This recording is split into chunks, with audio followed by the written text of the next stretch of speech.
श्री समरजीत सिंह।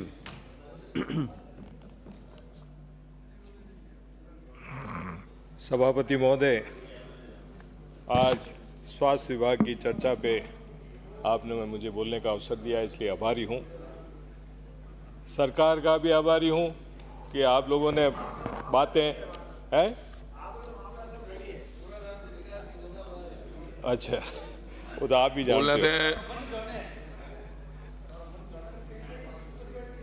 मैं निवेदन करना चाहूँगा कि बजट भाषण में सरकार ने 8.26% हेल्थ पे 27,660 करोड़ रुपए का आवंटन किया है। ये आवश्यक भी है, क्योंकि इंसान की मूलभूत आवश्यकताओं में से स्वास्थ्य सुविधाएं बहुत ज़रूरी है। और हिंदुस्तान एक डेवलपिंग कंट्री होने के बावजूद मुफ्त इलाज, मुफ्त दवाएं इस तरह का प्रयास करती है। हम अगर तुलना करना जाएं अमेरिका में, जहाँ सब इलाज पैसे से होता है, और दूसरी तरफ कनाडा जाएं तो वहाँ सब मुफ्त में इलाज होता है। उसके बावजूद हिंदुस्तान की सरकारें, चाहे इनकी रही हो चाहे हमारी रही हो, सबका प्रयास रहा है कि जनता की जो सुविधाएं हैं अस्पताल की, गरीब की, ज़रूरतमंद की, उसको सरकारी अस्पताल में हर तरह की सुविधाएं मिले, और उसके लिए हर सरकार ने प्रयास किया।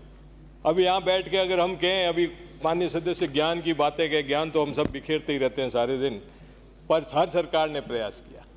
पिछली सरकार ने चिरंजीवी योजना दी, उस योजना के अंतर्गत लोगों के 25 लाख तक के इलाज फ्री हुए। हम गाँव में जाते थे, चुनाव के समय जाते थे, और हमें पता है कि लोगों को किस तरह से हार्ट के ऑपरेशन, नी रिप्लेसमेंट सब तरह के हुए। तो इसको हम गिनाए जितने कम हैं, आप मानोगे नहीं और हम कहने से चूकेंगे नहीं, पर इलाज हुआ है। अब नाम आप भले बदल दें, इसमें कोई ऐतराज़ नहीं है। नाम आपने अच्छा दिया, माँ का नाम सुनते ही दिल भर आता है। मेरे ने तो अभी माँ को खोया, इसलिए समझ सकता हूँ। पर योजनाएं चालू रहनी चाहिए, सुविधाएं लोगों की चालू रहनी चाहिए, यही मेरा तो आपसे निवेदन है। और मैं उम्मीद करता हूँ कि आम आदमी की, गरीब की, क्योंकि पिछले सालों में मैंने देखा है डायलिसिस जैसी सुविधा जो सरकारी अस्पतालों में नहीं है। आज भी भिनमाल के सरकारी अस्पताल में अभी 10 दिन पहले ही उद्घाटन हुआ, 2 डायलिसिस मशीन आई है। हम जाते थे प्राइवेट अस्पताल में, जहाँ चिरंजीव की वजह से योजना, भिनमाल में नार हॉस्पिटल है, वहाँ पे 10 डायलिसिस यूनिट लगी हुई थी, और मेरी माँ बीमार थी, मैंने आईसीयू में भर्ती था। मैंने देखा है कि लोगों को बहुत बड़ा फायदा होता था। तो इस तरह की ये डायलिसिस मशीन सरकारी अस्पतालों में भी लगाई जाए, ताकि आज डायबिटीज़ का रोग सबसे बड़ा रोग है, इसमें सबसे ज़्यादा सुविधा मिले। आपने भिनमाल में उप जिला अस्पताल की घोषणा की, इसके लिए मैं सरकार का आभारी हूँ। पिछले बजट में हमारी सरकार ने 75 से 100 बेड किया था, आपने जिला उप अस्पताल किया, ठीक है, धन्यवाद। पर जब तक वहाँ पे स्पेशलिस्ट डॉक्टर नहीं रहेंगे, तब तक हमारी सुविधाएं अधूरी है। आज भी अभी हमारी बहन बोल रही थी गायनेकोलॉजिस्ट के बारे में, पेडियाट्रिक्स के बारे में। अगर ये डॉक्टर्स ही नहीं होंगे तो उन सुविधाओं का फ़ायदा क्या? अभी कुछ दिन पहले की घटना है कि सरकारी अस्पताल भिनमाल में गायनेकोलॉजिस्ट डॉक्टर है, पर उसके बावजूद उसको रेफर प्राइवेट हॉस्पिटल में किया जाता है, और उसका वहाँ शोषण होता है। मेरे आपसे अनुरोध है कि कम से कम आधी आबादी की बात है, तो महिलाओं के लिए ऐसा कोई नियम बनाया जाए कि अगर सरकारी अस्पताल से उनको प्राइवेट अस्पताल में रेफ़र किया जाए, तो वहाँ पे भी वही सुविधाएं मुफ्त में मिलनी चाहिए। और ये प्राइवेट अस्पताल पे कोई एहसान नहीं होगा। ये जितने प्राइवेट अस्पताल हैं, ये सरकारी ज़मीनें अलॉट करा के बने हुए हैं, और अगर हम उन्हें पाबंद करते हैं कि इन सरकारी ज़मीन का जो फ़ायदा उन्होंने लिया है, और उसके बदले जनता को अगर वो सुविधाएं उपलब्ध कराए, तो किसी पे एहसान नहीं है। मेरे यहाँ तो मैंने देखा हुआ है कि सारे अस्पताल जितने बड़े बड़े बने, सारी मुफ्त की ज़मीन पे बने हुए। तो सरकार से आपके मार्फत निवेदन करना चाहूँगा कि उन सुविधाओं को पाबंद किया जाए। हमारे यहाँ तो गुजरात जाना पड़ता था, गुजरात में सारा माइग्रेट होता था अस्पतालों के चक्कर में। आपकी सुविधाएं, हमारी आपकी सबकी सुविधाओं से अब माइग्रेशन रुका है। अब हम थोड़ा सा इन प्राइवेट अस्पतालों को अगर चेक कर लें, तो बहुत बड़ा फ़ायदा आम जनता को होगा। ये मेरी आपसे अनुरोध है। इसके अलावा एम्स में भी है, जोधपुर में एम्स हॉस्पिटल है, पर उसके अंदर भी जब रेफरेंस होता है, लोग गाँव से जब वहाँ जाते हैं तो उनको बड़ी तकलीफ होती है। इसके लिए भी आपकी तो डबल इंजन की सरकार है, आप लोग उसकी सुविधा को अच्छा बनाएं। तो फायदा होगा। गुजरात भी आपकी सरकार है, ऊपर भी है, तो गुजरात में भी जो जाते हैं मरीज, सचेतक जी विराजे हैं, अपनी तो एक ही समस्या है सबसे बड़ी। अगर वहाँ पे भी हम हॉस्पिटलों से, सिविल हॉस्पिटल से, अन्य अस्पतालों से कोई लाइजन करके इस तरह की सुविधा करें कि हमारे लोगों को जो ये मूलभूत चिकित्सा की सुविधा है वो उपलब्ध हो सके। एम्बुलेंसेस सारी बेकार पड़ी है, जरूरत के समय किसी के काम नहीं आती, इसकी तरफ भी देखा जाए। मेरा निवेदन है कि हर विधानसभा क्षेत्र में एक आईसीयू मेडिकल वैन होनी चाहिए, क्योंकि सबसे बड़ी तकलीफ तो जिस समय हार्ट अटैक आता है या कोई प्रॉब्लम आती है, तो उसको अगर प्राथमिक चिकित्सा मिल जाए तो आपको सबसे बड़ा फायदा होगा।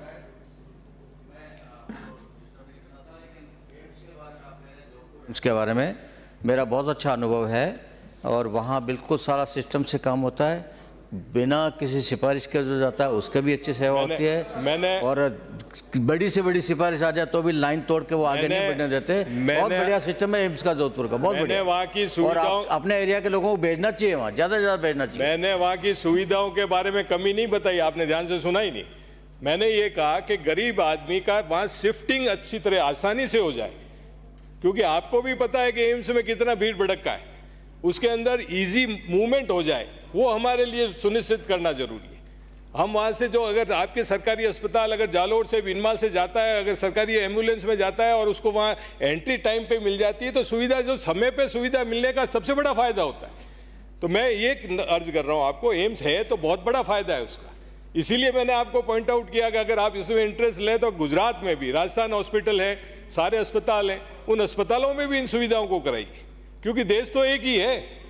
हम जब सुविधाएं नहीं दे सकते, मरीज कोई इंतजार तो करेगा नहीं कि भीनमाल में सुविधा मिलेगी तो करेगा, वो तो जाएगा बाहर की तरफ। हम उसे रिलीफ कैसे दे सकते हैं? आज प्राइवेट अस्पतालों के ये हाल है कि आपको सबसे पहले पूछते ही, पहुंचते ही ये पूछा जाता है कि मेडिकल पॉलिसी है या नहीं। ये तो सब हम जानते हैं, दुकानें बन चुकी है अगर मैं यहाँ खड़ा होकर कहूँ। तो इसके लिए भी सरकार को चाहिए कि अगर जनता को हम कैसे रिलीफ दिखला सकते हैं। अन्य स्टेटों में भी हायर जगह जाने के हर कोई प्रयास करेगा, तो मैं उम्मीद करता हूं कि इस पे भी ध्यान जाएगा। आईसीयू का मंत्री जी अभी पधारे, तो ये भी कहना चाहूँगा, मेडिकल कॉलेज जालोर पिछली सरकार ने स्वीकृत किया, मैं उम्मीद करता हूं कि आप इसमें स्पीडी करके इसको टाइम पे करेंगे। एक नर्सिंग कॉलेज की ज़रूरत है जालोर ज़िले में, मेडिकल कॉलेज तो आपने जालोर दे दिया, भिनमाल में जो पूरे ज़िले का जालोर सांचौर का सेंटर है, नर्सिंग कॉलेज हो तो लोगों के लिए उसमें भी फायदा होगा। एक मेरा सुझाव, मेडिकल कॉलेज मिल जाएगा। अब वो आपकी सरकार आ गई, जिला बनाओ, जो बनाओ बना दो, हम तो खुश हैं, आपका समर्थन करेंगे इस बात पे। जिला तो हमारी सबसे बड़ी मांग है, और चलो हमारी सरकार से चूक हो गई, आप तो कर दो उसको, हम धन्यवाद देंगे। मैं सबसे पहला व्यक्ति हूँ यहाँ खड़ा होकर आपको धन्यवाद दूंगा, आप कराइए उसको। अभी तो मैं नर्सिंग कॉलेज की मांग कर रहा हूँ आपसे। ब्लड बैंक, जो भी ये CHC वगैरह है मंत्री जी, उसमें ब्लड बैंक की सुविधा होनी चाहिए। देखिए, ना तो मेरी आदत है कि जब इस हाउस में हम बोल रहे होते हैं, मुझे बड़ी तकलीफ होती है कि जब हम कांग्रेस बीजेपी की बातें करते हैं, हमें जनता बड़े मन से चुन के भेजती है कि हम वहाँ की रिप्रेजेंट करें, और फिर हम अपनी एक दूसरे की कमियां और ज्ञान बिखेरते रहे, उससे कोई फायदा नहीं है। आप तो काम कीजिए, हम आपको शाबाशी देंगे। ब्लड बैंक की मैं अर्ज कर रहा था आपको कि ब्लड बैंक CHC हेडक्वार्टर पे होना चाहिए, ताकि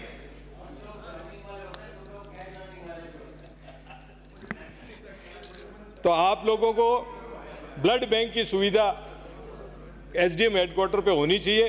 प्राइवेट हॉस्पिटलों में जाते हैं, वहाँ पे ये अपने से ले तो लेते हैं सर्टिफिकेट, पर लोगों को बड़ी तकलीफ होती है उसके अंदर। एक अंत में, एक मेरे यहाँ पे सेवड़ी में अस्पताल बना था, PHC बनी थी, और उसकी जर्जर अवस्था है, कोई उसका देख रेख करने वाला नहीं है। मैं उम्मीद करता हूं कि सरकार इसकी तरफ देखेगी और उसको गिरा के नई बिल्डिंग बनाने की कोशिश करेगी। पुनः आप सदन में थे नहीं, पर मैं भिनमाल उप जिला अस्पताल के लिए आपको आभार व्यक्त करता हूं। धन्यवाद श्री हंसराज।